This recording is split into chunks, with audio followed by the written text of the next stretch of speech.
What if the most luxurious prison on earth hid rooms that broke your mind? It's 1909, Topkapi Palace. Gaslights fade, an empire bleeds, and inside the imperial harem, 400 women are ranked, watched, and weaponized. Doors that go nowhere, windows you can't see through, poison tucked in rosewater. Tonight, we unlock the last corridor and open the files that turned people into inventory. Are you ready to hear what the walls still whisper? Before diving into these forgotten stories of survival and suffering, if you enjoy learning about the hidden truths of history, consider hitting that like button and subscribing for more content like this. And please comment below to let me know where you're listening from. I find it incredible that we're exploring these ancient stories together from different parts of the world, connected across time and space by our shared curiosity about the past. The year 1909 marked the end of an era that had defined Ottoman power for over 4 centuries. Sultan Abdul Hamid II, the last absolute ruler of the Ottoman Empire, had just been deposed by the Young Turk Revolution, and with his fall came the dismantling of an institution that had operated in shadows and secrecy for generations. The imperial harem wasn't just a collection of the sultan's wives and concubines, it was a complex political machine, a breeding ground for future sultans, and a prison disguised as paradise where hundreds of women lived, lives governed by rules so intricate and merciless that survival itself was an art form. What we're about to uncover isn't the romanticized version of harem life that Hollywood has fed us, with beautiful women lounging on silk cushions while being fed grapes by attentive servants. The reality was far more sinister, a world where many were taken from their families at a very young age and forced into lives of confinement and service that operated with the efficiency of modern corporations. These weren't women who chose their fate. They were human currency in a system that reduced them to breeding stock, political pawns, and objects of imperial pleasure. The last sultan's harem contained over 400 women at its peak, ranging from the sultan's official wives, known as Kadun Effendi, down to the lowest-ranking servants whose names were never recorded in any official documents. Each woman existed within a rigid hierarchy that determined not just her living conditions, but her chances of survival. At the top sat the Valide Sultan, the sultan's mother, who wielded power that often exceeded that of government ministers. Below her were the sultan's consorts, ranked according to their ability to produce male heirs, their political connections, and their skill at navigating the deadly intrigues that could elevate a woman to unimaginable heights or destroy her completely. But here's what makes this story particularly horrifying. By 1909, the Ottoman Empire was collapsing. The treasury was bankrupt, provinces were in revolt, and European powers were circling like vultures waiting to divide the empire's corpse among themselves. Yet even as the empire crumbled around them, the harem continued to operate according to traditions that hadn't changed since the days of Suleiman the Magnificent. Women who had been imprisoned within these walls for decades watched the world transform outside, while their own lives remained frozen in a system designed centuries earlier. The recruitment methods alone would shock modern sensibilities. The Ottoman Empire maintained a network of slave traders and kidnappers who operated throughout the Caucasus Mountains, the Balkans, and the African coast. Many of the victims were still very young, taken from their families and forced into a system that valued them as property rather than human beings. Fair skin, light eyes, and particular facial features were prized above all else, reflecting the Ottoman elite's obsession with maintaining bloodlines they considered superior to those of their subjects. These girls underwent a transformation process that systematically destroyed their previous identities. Upon arrival at Topkapi Palace, they were given new names, new religions, and new languages. Most never learned to read or write in their native tongues again. They were trained in Ottoman Turkish, instructed in Islamic practices whether they embraced them or not, and subjected to years of education designed to make them perfect instruments of imperial pleasure and political manipulation. The ones who showed aptitude for music, poetry, or conversation were groomed for higher positions. Those who resisted or showed signs of mental breakdown simply vanished from the records, their fates left to our imagination. The medical examinations these young women endured reveal perhaps the most disturbing aspect of harem life. Palace physicians imposed they underwent strict medical oversight intended to regulate their lives and limit their autonomy. Women were categorized according to their reproductive potential, their physical attributes, and their susceptibility to the diseases that ran rampant through the overcrowded harem quarters. Pregnancy within the harem was both a blessing and a curse. A woman who bore the Sultan a son might rise to unimaginable power and wealth, but she also became a target for every other woman seeking to advance her own position. The harem operated on a zero-sum principle where one woman's success necessarily meant another's failure, creating an environment of constant suspicion and betrayal. Women who had been friends became enemies overnight when one discovered she was carrying the Sultan's child. Some women reportedly died under suspicious circumstances that were supposed to represent the height of luxury. The architectural design of the harem itself reveals the psychological torture inherent in the system. The women's quarters were designed as a maze of interconnected rooms and corridors that prevented any clear understanding of the building's layout. This wasn't accidental. The confusion was intended to make escape impossible and to ensure that women could never develop a comprehensive understanding of their environment. Windows were placed high on walls and covered with intricate latte work that allowed air and light to enter while preventing the women from seeing clearly into the outside world. The effect was to create a sense of disorientation that made resistance psychologically difficult. Even more disturbing were the surveillance systems built into the harem's very structure. Hidden passages allowed eunuch guards and palace officials to observe the women at all times without being seen themselves. Conversations were monitored, relationships tracked, and any sign of rebellion or conspiracy reported immediately to the palace authorities. The women learned to communicate through subtle gestures and coded language that developed over generations, but even these methods carried enormous risks. A misunderstood signal or a conversation overheard by the wrong person could result in immediate punishment or death. The ranking system within the harem created artificial scarcities that pitted women against each other in ways that made solidarity nearly impossible. Access to better food, more comfortable quarters, finer clothing, and even basic medical care were distributed according to a complex hierarchy that could change overnight based on the Sultan's whims or the political machinations of senior women. A concubine who found favor with the Sultan might suddenly find herself elevated above women who had lived in the harem for decades, creating resentments that often exploded into violence. The role of the eunuchs, who guarded and administered the harem, adds another layer of horror to this already disturbing system. These men, castrated as children to ensure they posed no sexual threat to the Sultan's women, developed their own complex relationships with the harem's inhabitants.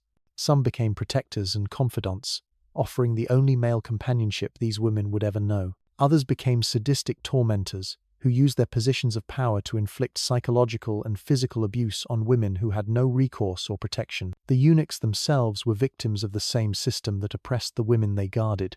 Most had been kidnapped as young boys from Christian families in the Balkans or the Caucasus, castrated in procedures that killed the majority of those subjected to them, and raised within the palace system to serve as intermediaries between the male and female worlds. Their loyalty was ensured through a combination of privilege and terror. High-ranking eunuchs could accumulate enormous wealth and influence, but they knew that any misstep could result in immediate execution. The educational system within the harem deserves particular attention because it reveals how the Ottoman administration attempted to justify and legitimize what was essentially a system of sexual slavery. Young women received instruction in music, poetry, calligraphy, and religious studies, creating the illusion that they were being prepared for meaningful lives rather than simply being groomed for sexual service. The most talented students were selected for advanced training in political intrigue, learning to read the subtle signs that indicated shifts in palace power and to navigate the complex relationships that determined who lived and who died within the harem's walls. But this education came at a terrible price. Women who showed intellectual curiosity or independence of thought were often subjected to additional surveillance and control measures. The palace authorities understood that educated women posed greater risks to the system's stability, but they also needed intelligent women to serve as political operatives and to raise the next generation of Ottoman princes. This contradiction created a constant tension between the desire to produce capable women and the need to maintain absolute control over their actions and thoughts. The daily routines within the harem followed patterns established centuries earlier, creating a sense of timelessness that made the women feel disconnected from the rapidly changing world outside the palace walls. Morning prayers were followed by communal meals where seating arrangements reflected the current political hierarchy. Afternoons were devoted to various forms of education and entertainment, from music lessons to embroidery work that produced the intricate textiles for which the Ottoman court was famous throughout Europe. Evenings brought the possibility of summons to the Sultan's chambers, moments that could transform a woman's entire life or destroy it completely. The psychological impact of this routine cannot be overstated. Women who had been raised in families where they experienced love, autonomy, and purpose found themselves reduced to numbers in a system that valued them only for their reproductive potential and their ability to please a man they might see only a handful of times in their entire lives. Many developed what we would now recognize as severe depression, anxiety disorders, and other forms of mental illness that were completely misunderstood by Ottoman medical practitioners. The harem's isolation from the outside world was so complete that many women lost track of time entirely. Seasons passed unmarked, except by subtle changes in the foods served at meals or the fabrics used for clothing. Years blended together in an endless succession of identical days, broken only by the occasional drama of a pregnancy, a death, or a shift in political fortune that might elevate or destroy someone within their closed community. The arrival of new women into the harem provided brief disruptions to this monotonous existence, but these moments brought their own forms of cruelty. Veteran residents would gather to inspect the newcomers like buyers examining merchandise at a market. The younger women, some still children, would be evaluated for their potential to threaten existing hierarchies or advance certain factions within the complex web of alliances that governed harem politics. Those deemed particularly beautiful or intelligent faced immediate hostility from women who had spent years climbing the ranks, only to see their positions potentially threatened by a 12-year-old girl who had been torn from her family just weeks earlier. The seasoning process for new arrivals was designed to break their spirits quickly and completely. They were assigned to the lowest ranks, given the most menial tasks, and subjected to constant criticism and correction by senior women who had once endured the same treatment themselves. The cycle of abuse was perpetuated by victims who became perpetrators, understanding instinctively that showing mercy to newcomers would be interpreted as weakness in a system where weakness meant death. Language became a weapon within these walls. The women spoke a mixture of Ottoman Turkish, Persian, and Arabic that evolved its own vocabulary of coded warnings and hidden meanings. Conversations that sounded like discussions of embroidery patterns to outsiders might actually be elaborate exchanges of political intelligence or plans for eliminating rivals. Women who mastered this linguistic complexity gained significant advantages, while those who struggled with the languages found themselves increasingly isolated and vulnerable. The medical care within the harem reveals another dimension of the systematic dehumanization that characterized daily life. Palace physicians treated the women's bodies as imperial property to be maintained in optimal condition for breeding purposes. Illnesses that might affect fertility received immediate attention and the finest available treatments, while conditions that merely caused suffering but didn't impact reproductive capacity were often ignored entirely. Women learned to hide pain and illness, understanding that any sign of physical weakness could result in their removal from the harem and disposal in ways that were never officially documented. Pregnancy brought its own terrors beyond the political implications. The infant mortality rate within the harem was staggering, partly due to the stress and poor nutrition many women experienced, but also because of the active measures taken to eliminate potential heirs whose births might complicate succession plans. Not all pregnancies were welcomed, even by the Sultan himself. A child born at the wrong political moment could represent a threat to carefully laid plans for imperial succession, and such inconvenient pregnancies had ways of resolving themselves through mysterious illnesses or accidents that befell expectant mothers. The women who survived childbirth faced the agony of separation from their children, particularly sons who would be removed from the harem at young ages to begin their own preparation for potential rule. Mothers who had endured years of abuse and degradation for the chance to bear the Sultan's heir would watch their children disappear into other sections of the palace, knowing they might never see them again. The emotional devastation of these separations was considered irrelevant by palace administrators who viewed maternal bonds as potential threats to the imperial system. Death within the harem was as controlled and political as every other aspect of life. Women didn't simply die of old age or disease. Their deaths were orchestrated, timed, and executed according to political calculations that treated human lives as chess pieces to be sacrificed when necessary. The methods varied from subtle poisoning that could be attributed to natural causes to more direct violence that sent clear messages to other women about the consequences of defying the established order. The burial practices for harem residents reflected their dehumanized status even in death. While the Sultan and male members of the imperial family received elaborate funeral ceremonies and ornate tombs, women who had devoted their entire lives to imperial service were interred in unmarked graves outside the city walls. Their deaths were rarely recorded in official documents, and their names were quickly forgotten even by the women who had lived alongside them for decades. The religious instruction within the harem served multiple purposes beyond spiritual education. Islamic teachings were selectively emphasized to reinforce the hierarchical structure and to justify the women's subjugation as divinely ordained.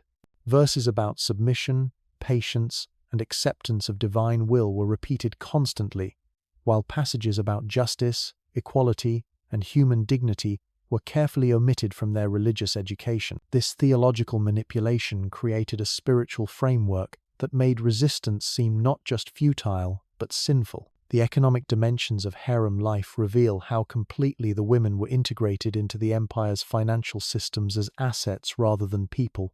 Detailed accounting records tracked the costs of feeding, clothing, and housing each woman, calculating their value to the imperial treasury based on their potential for producing heirs or their usefulness in diplomatic marriages. Women past childbearing age were often sold or given away to provincial governors as rewards for loyalty.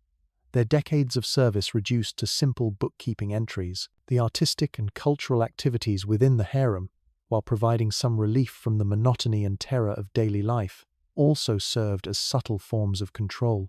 Music, poetry, and dance were encouraged, not for the women's personal fulfillment, but because these skills increased their value as entertainment for the Sultan and his guests. The themes of their artistic expression were carefully monitored and controlled, with any work that hinted at longing for freedom or criticism of their circumstances subject to severe punishment. The correspondence that occasionally flowed in and out of the harem provides some of our most valuable insights into the psychological state of these imprisoned women. Letters smuggled to family members reveal the desperate attempts to maintain connections to their former lives, while messages between harem residents document the complex relationships that developed under such extreme circumstances. These documents, discovered years later in hidden compartments and secret caches, paint a picture of human beings struggling to maintain their sanity and dignity in a system designed to destroy both. The final years of the harem, as the Ottoman Empire collapsed around it, brought new forms of horror as traditional sources of funding disappeared and basic necessities became scarce. Women who had lived in relative luxury found themselves competing for scraps of food, while the elaborate hierarchies that had governed their lives began to break down in the face of practical realities. The revolution that finally ended the Sultan's reign left hundreds of women stranded in a palace that was no longer funded, with no families to return to and no skills that would allow them to survive in the outside world they had been hidden from for most of their lives. The chaos that followed Abdul Hamid's deposition in 1909 unleashed horrors within the harem that make the previous centuries of abuse seem almost merciful by comparison. As revolutionary forces stormed through Constantinople, seizing government buildings and arresting palace officials, the women trapped within Topkapi found themselves abandoned by the very system that had enslaved them. The eunuch guards, who had controlled every aspect of their lives for decades, simply vanished overnight, leaving behind a power vacuum that transformed the harem into a battlefield where former victims became predators and old hierarchies collapsed into savage chaos. Imagine being Gulnar Hanım, a Georgian woman who had been brought to the palace at a very young age in 1885. By 1909, She had spent 24 years climbing the brutal ladder of harem politics, eventually achieving the rank of second consort through a combination of cunning, ruthlessness, and sheer survival instinct. She had watched dozens of women disappear, had participated in conspiracies that eliminated rivals, and had borne the Sultan 2 children who were immediately taken from her and raised in distant sections of the palace. When the revolution came, Gulnar found herself facing a choice that would have been unthinkable just days earlier: stay in the only world she had known as an adult, or venture into a Constantinople that had become completely foreign to her. The revolutionaries who took control of the palace faced their own impossible dilemma regarding the harem women. These young Turks, educated in European universities and committed to modernizing the Ottoman Empire, found themselves responsible for hundreds of women whose entire identities had been shaped by a system they considered barbaric and obsolete. Many of the women spoke no language other than Ottoman Turkish, had no family connections outside the palace, and possessed no skills that would allow them to survive in the rapidly changing world beyond the harem walls. The initial attempts to simply release the women into Constantinople's streets resulted in tragedies that the new government desperately tried to conceal from international observers. Women who had been raised as Muslims but retained dim memories of Christian childhoods found themselves rejected by both communities. Those who attempted to return to their birth families discovered that decades had passed, their relatives had died or moved, and their former villages had been destroyed in the various wars and upheavals that had racked the empire's borderlands. Even more disturbing was the fate of the women who chose to remain in the palace after the Sultan's removal. Without the rigid structure that had governed their lives for generations, they began to turn on each other with a violence that shocked even the battle-hardened revolutionaries who discovered the aftermath. The elaborate system of ranks and privileges that had maintained a brutal but stable hierarchy dissolved into factional warfare as different groups of women attempted to seize control of the remaining resources and living spaces. Some were still very young, making them especially vulnerable to the system's control during this chaotic period. The senior consorts and ladies-in-waiting, who had protected them under the old system, now viewed them as competitors for the limited food and shelter that remained available. Reports from palace guards during this period describe finding groups of adolescent girls huddled in storage rooms, too terrified to venture into the main harem quarters where former allies had become deadly enemies. The medical records from this period, hastily compiled by Ottoman physicians who were trying to document the harem's condition for the new government, reveal the full extent of the psychological damage that decades of imprisonment had inflicted on these women. Many exhibited what we would now recognize as severe trauma responses: inability to make simple decisions, paralysis when faced with choices about their daily routines, and complete breakdowns when confronted with the possibility of leaving the only environment they had known as adults. Dr. Mehmet Rifat Pasha, one of the few physicians granted access to the harem during the transition period,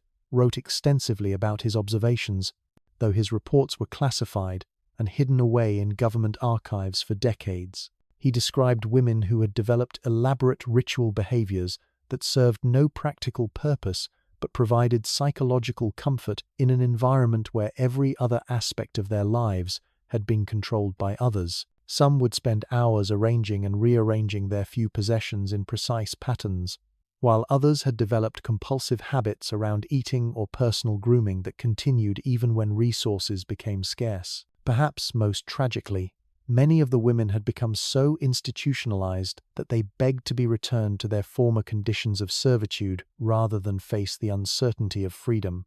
They petitioned the new government to restore the old system, to bring back the eunuch guards, to reinstate the rigid hierarchies that had defined their existence.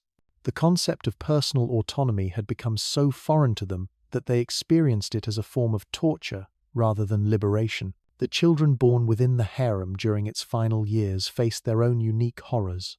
These youngsters, some fathered by the Sultan and others the products of relationships between women and eunuch guards that violated every rule of the old system, found themselves completely without identity or place in either the old world or the new one. The revolutionary government struggled with how to classify these children legally, as their births had never been properly recorded and their parentage was often unclear or disputed. The economic realities of maintaining the harem without imperial funding quickly became apparent.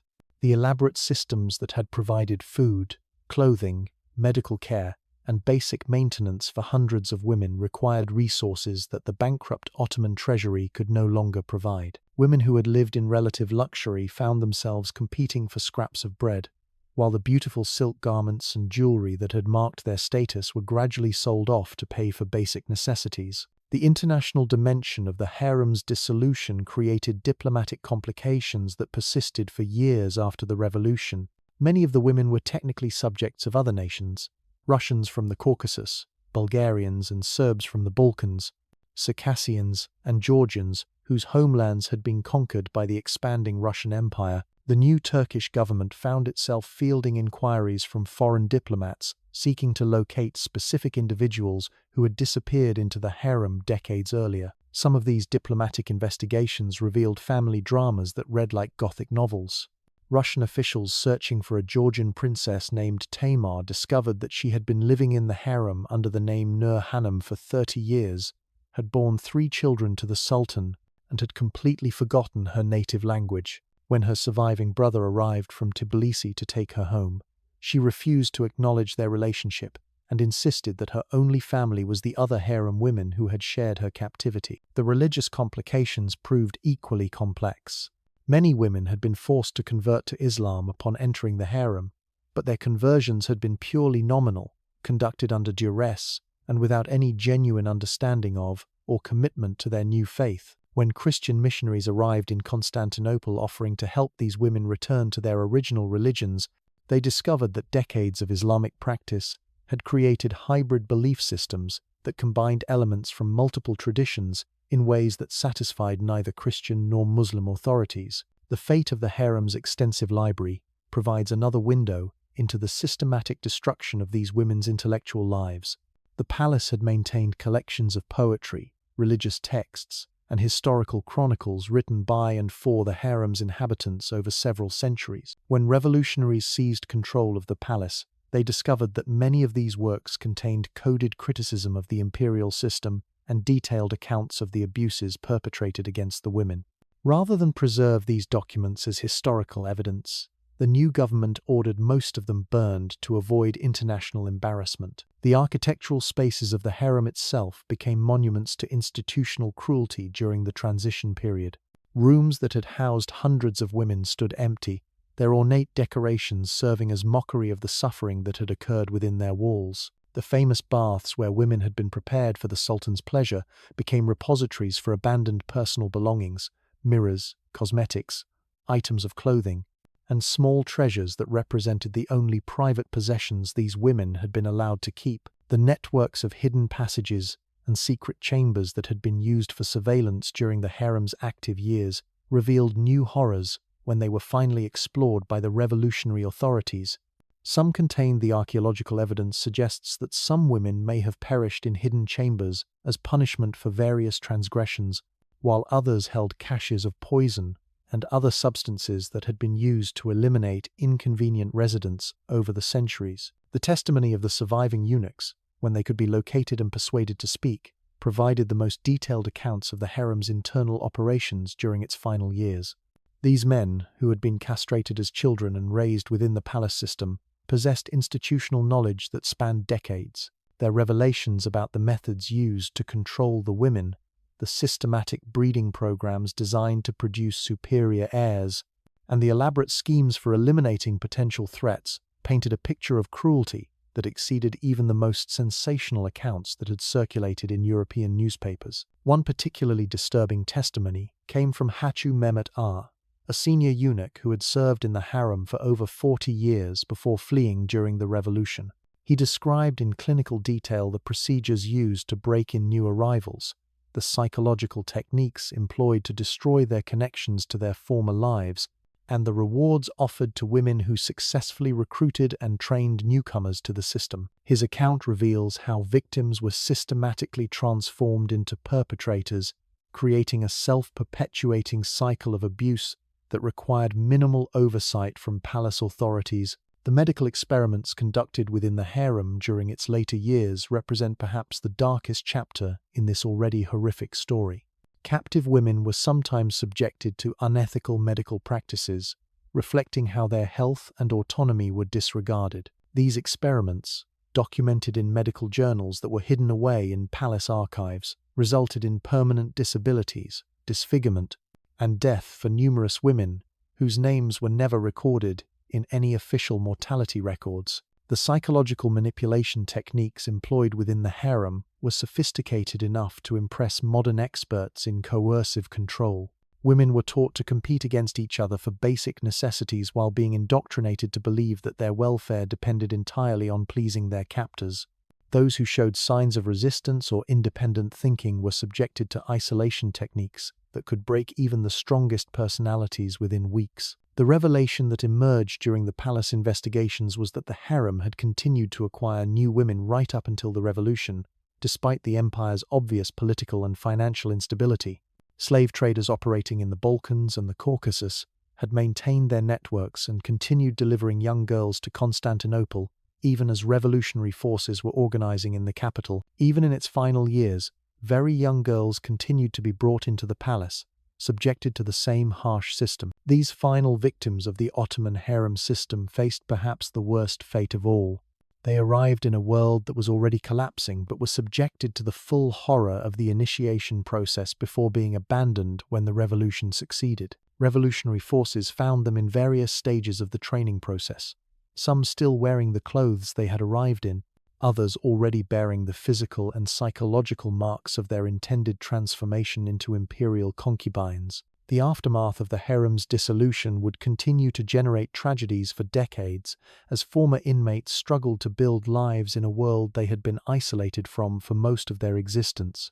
The Turkish government, embarrassed by international attention, focused on the institution and eager to present a modernized image to European powers, provided minimal support for these women while simultaneously trying to suppress documentation of their experiences. Many of the women who survived the harem's collapse lived in poverty in Constantinople's back streets, their imperial training useless in the practical world of earning a living.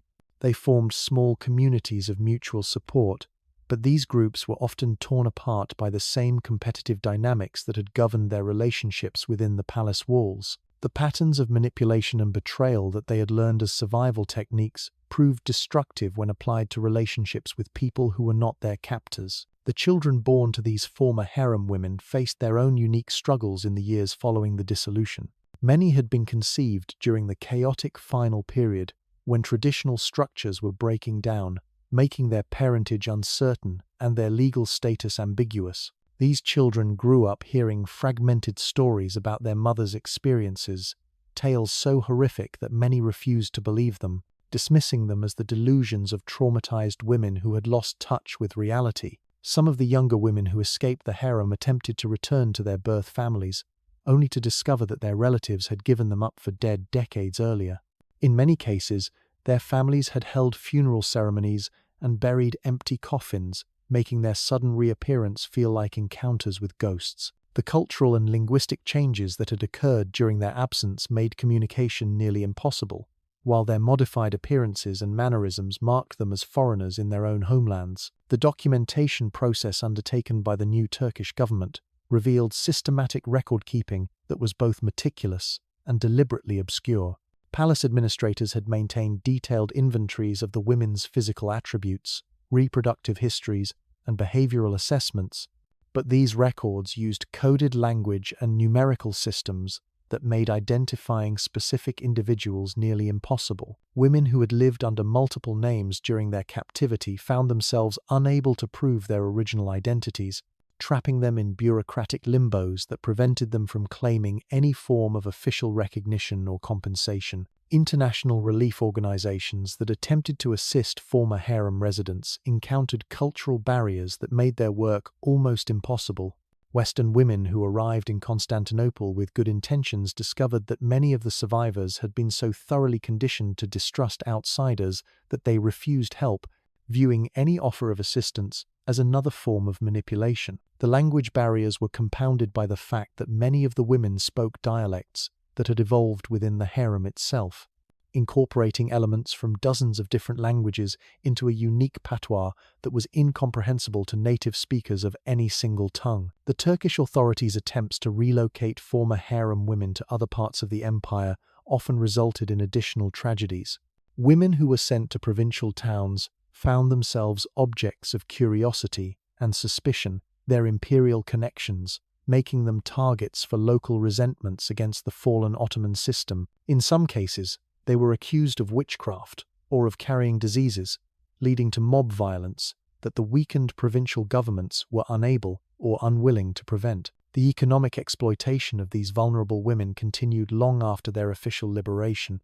Unscrupulous merchants and landlords in Constantinople quickly identified former harem residents as easy targets for various schemes, knowing that their isolation and lack of practical experience made them susceptible to fraud. Women who had once worn jewels worth small fortunes found themselves destitute within months of leaving the palace, their valuable possessions sold for fractions of their worth to dealers who understood their desperate circumstances.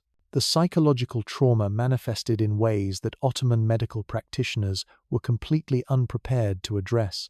Women who had spent decades in environments where every aspect of their behavior was monitored and controlled found themselves paralyzed by simple choices about what to wear, what to eat, or how to spend their time. Some developed agoraphobia so severe that they were unable to leave their rooms for months, while others exhibited compulsive behaviors that reflected their attempts to recreate the structured environment they had known in captivity. The religious confusion, experienced by many former harem residents, created additional complications for both the women themselves and the communities that encountered them. Those who had been forced to convert to Islam as children often retained only superficial knowledge of Islamic practices, while their memories of their original faiths had been deliberately suppressed or distorted. When Christian missionaries attempted to reconvert them, they discovered belief systems that incorporated elements from multiple traditions in ways that satisfied the requirements of none. The medical examinations conducted on former harem women revealed the extent of the physical abuse they had endured during their captivity. Many showed evidence of repeated injuries that had healed improperly, suggesting systematic beatings or other forms of corporal punishment. The reproductive damage was particularly extensive, with many women suffering from conditions that made pregnancy impossible or extremely dangerous. Ironic consequences for individuals who had been valued primarily for their breeding potential. The social ostracism faced by former harem women extended beyond their immediate communities to affect their relationships with other women who had not shared their experiences. Free women in Constantinople often viewed former harem residents with a mixture of pity and suspicion, unable to understand how anyone could have survived such conditions without becoming fundamentally corrupted. This isolation was compounded by the former captives' own difficulties in forming normal relationships after decades of living in an environment where every friendship could be a potential betrayal. The attempts by some former harem women to document their experiences for posterity faced enormous obstacles, both practical and cultural. Most had never been taught to read or write in any language that would allow them to communicate with the outside world, while those who possessed literary skills often found that their memories had been so fragmented by trauma that they could not construct coherent narratives. The few accounts that were successfully recorded were often dismissed by male historians as unreliable testimony from women who had been driven mad by their experiences. The fate of the harem's physical spaces after the revolution provides a metaphor for the broader attempt to erase this chapter of Ottoman history. The elaborate chambers where hundreds of women had lived and died were quickly converted to other purposes, or simply sealed off and abandoned. The beautiful tile work and carved decorations that had provided the only beauty in these women's lives were allowed to deteriorate, while the hidden passages and secret chambers were walled up to prevent future exploration. The international scandal that eventually emerged when European newspapers began investigating the harem's dissolution forced the Turkish government to implement increasingly sophisticated cover-up efforts. Official documents were altered or destroyed, witness testimony was suppressed, and surviving women were pressured to remain silent about their experiences. The few foreign observers who had gained access to the harem during its final days found their notes confiscated and their ability to publish their findings severely restricted. The emergence of competing narratives about the harem's true nature created confusion that persists to this day. Turkish nationalist historians, eager to present the Ottoman Empire in the most favorable light possible, emphasized the luxurious living conditions and cultural education provided to harem residents, while downplaying or denying entirely the systematic abuse and exploitation. Western Orientalist writers, influenced by romantic fantasies about Eastern sensuality, created equally distorted accounts that portrayed the harem as a paradise of indulgence rather than a prison of systematic cruelty. The children who had been born in the harem's final years and witnessed its dissolution carried psychological scars that affected their entire lives and the lives of their own children. Many developed severe attachment disorders that made forming stable relationships impossible, while others exhibited patterns of dissociation and emotional numbing that reflected their early exposure to trauma. The intergenerational transmission of this trauma created family dynamics that perpetuated cycles of dysfunction for decades after the harem's official closure. The discovery of mass graves in the palace grounds during subsequent archaeological investigations suggested that the mortality rate within the harem had been far higher than official records indicated. These unmarked burial sites contained the remains of women and children whose deaths had never been officially acknowledged, providing physical evidence of the systematic elimination of individuals who had become inconvenient to the palace administration. The technological innovations that had been developed specifically for harem management revealed the sophisticated nature of the control systems employed within these walls. Elaborate networks of speaking tubes allowed eunuch administrators to monitor conversations throughout the complex, while specialized locks and security devices prevented unauthorized movement between different sections. The investment in these control mechanisms demonstrated the enormous resources that had been devoted to maintaining the system of captivity and exploitation. The cultural impact of the harem system extended far beyond its physical boundaries, influencing Ottoman attitudes toward women, sexuality, and power in ways that continued to shape Turkish society long after the institution's formal abolition. The normalization of treating women as property, the acceptance of systematic sexual exploitation, and the celebration of male dominance created cultural patterns that proved extremely resistant to the modernizing efforts of the new Republican government. The international legal precedents established during the attempts to address the harem's crimes against humanity laid groundwork for later developments in human rights law. Though this connection was not recognized at the time, the questions raised about state responsibility for systematic abuse, the rights of victims to compensation and rehabilitation, and the obligations of the international community to intervene in cases of mass atrocity would eventually inform the development of modern humanitarian law. The artistic and literary works created by former harem residents in the years following their liberation provide some of our most valuable insights into the psychological reality of their experiences.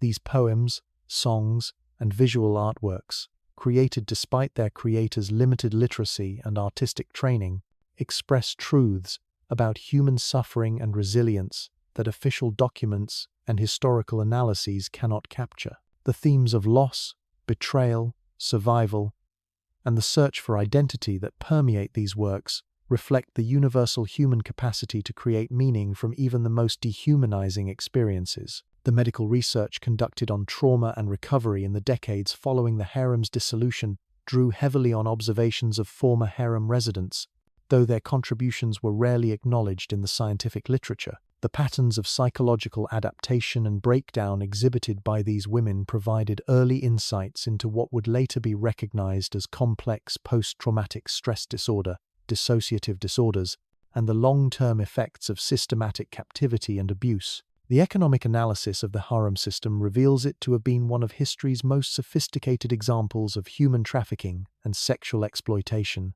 operating on a scale and with a level of organization that would not be matched until the industrial-scale atrocities of the 20th century. The supply chains that brought young women from across 3 continents, the processing centers where they were transformed into commodities, and the distribution networks that allocated them according to political and economic calculations, created a template for systematic dehumanization that influenced later criminal enterprises. The diplomatic complications arising from the harem's dissolution continued to affect international relations in the region for decades, as various nations attempted to locate and repatriate their citizens who had been absorbed into the Ottoman system. These efforts were hampered by the destruction of records, the deaths of witnesses, and the Turkish government's reluctance to acknowledge the full extent of the crimes that had been committed within the empire's borders. The survivors' accounts, when they could be coaxed from women whose voices had been silenced for decades, revealed practices so systematically cruel that even hardened investigators struggled to document them without breaking down. Zeynep Hanım, a Bosnian woman who had entered the harem when she was very young in 1891, described in halting Turkish, mixed with fragments of her native language, how the palace administrators had perfected methods of psychological control that went far beyond physical confinement. She spoke of the mirror rooms, chambers lined with polished metal surfaces that reflected distorted images back at the women, designed to make them question their own perceptions of reality. Hours spent in these spaces, often as punishment for minor infractions, left women unable to trust their own senses. The disorientation was so complete that many began to doubt their memories of life before the palace, exactly as their captors intended. New arrivals were forced into harsh initiation rituals intended to break their spirit and bind them to the system.